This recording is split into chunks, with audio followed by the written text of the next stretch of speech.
আমাৰ মুদিবাৰীত কালি আমি গম পালোঁ 7জন কেণ্ডিডেট আছে।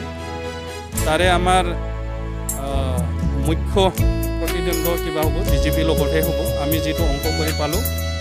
তো মানে বৰ্তমান এক্সিষ্টিং EM তেখেতে গম পায় যে তেখেতে থাৰ্ড নহ'লে ফ'ৰ্থত থাকিব। ইয়াৰ কাৰণে সেইটো আজিৰ পৰা তেখেতে আবুল তাবুল বকি আছে। তেখেতসকলে উন্নতিৰ কথা ক'ব নোৱাৰে, তেখেতসকলে মানুহ কিনাৰ কথা কয়। এটা মানুহ জীৱ জন্তু নেকি যে মানুহ কিনিব পাৰে। তেখেতে কৈছে 5 কৰোৰ টকা আছে বোলে। এটা 5 কৰোৰ টকাটো কাৰ? আমাৰ জনসাধাৰণবিলাকৰ পৰা এইটো মানে দুৰ্নীতি কৰি পিনি, ভ্ৰষ্টাচাৰ কৰি পিনি, কাৰাপশ্যন কৰি পিনি তেখেতসকলে কামাইছে। তেখেতে 15 বছৰ বা 10 বছৰ MCLA হিচাপত আছে। ধৰি লওক তেখেতে 50,000 মাহিলী দৰমহা ইনকাম আছে। তো সেই 10 বছৰত আপোনাৰ 5 কৰোৰ টকা হ'ব নেকি? সেইটো এতিয়া আচলতে ইনকাম টেক্স ডিপাৰ্টমেণ্টৰ মানুহবিলাকে এইবিলাক নজৰ ৰাখিব লাগে। ঠিকে আছে, এইখিনিতে আন এটা কথা সুধিব বিচাৰিছোঁ যে বিশেষকৈ আমি দেখিছোঁ UPPL আৰু মানে BPFৰ এটা ষ্ট্ৰং মানে হেৰি হৈ আছে। আনফালে আমি গম পাওঁ যে BJPও এটা ষ্ট্ৰং ভূমিকা লৈ আছে। কিন্তু UPPL আৰু BJPৰ মাজত ইমান এটা মানে কি কয় আপোনাৰ বোকা চিটি দেখা নাই। আপোনালোকৰ কিবা ভিতৰুৱা বুজাবুজি থাকিব পাৰে নেকি বাৰু? নহয়, আমি আচলতে মুদিবাৰী সমষ্টি উদ্ধাৰৰ কাৰণে লাগিছোঁ। এটা BJPয়ে যদি পাৰে BJPয়ে কৰক, আমি কাকো ক'ব লগা একো নাই। আজিৰ দিনত আমি BPFকো গালি পাৰা নাই। তেখেতসকলে যিটো আন লোকেল কেণ্ডিডেট দি পিনি যি ভ্ৰষ্টাচাৰৰ এটা ডালাৰ ৰাজ কৰিছে সেইটোহে আমি সমালোচনা কৰিছোঁ। আমি BPF দলক গালি পাৰিব আমাৰ অধিকাৰ নাই।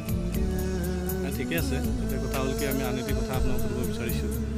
যিহেতু আপোনাৰ এটা মানে বিশাল এটা এৰিয়া, আপোনাৰ মধুগুৰি ভকতপাৰা এইবিলাকো পৰে।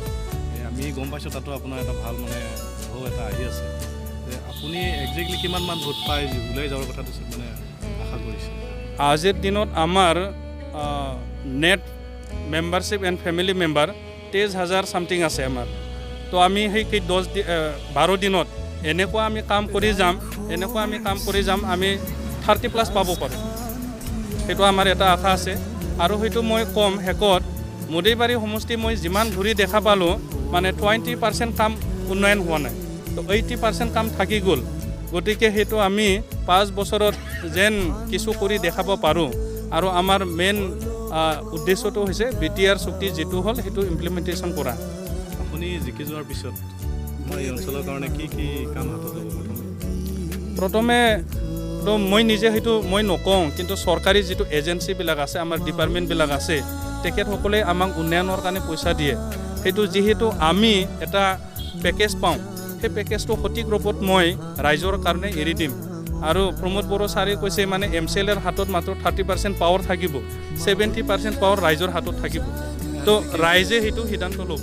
লোকপাল ছিষ্টেমত হ'ব নেকি বাৰু? হয়, এইটো আমাৰ লোকপাল নামান জনতা দৰবাৰ বুলি এটা ঘোষণা কৰিছে। ইলেকশ্যন ইস্তাহাৰত মই দেখা পালোঁ জনতা দৰবাৰ।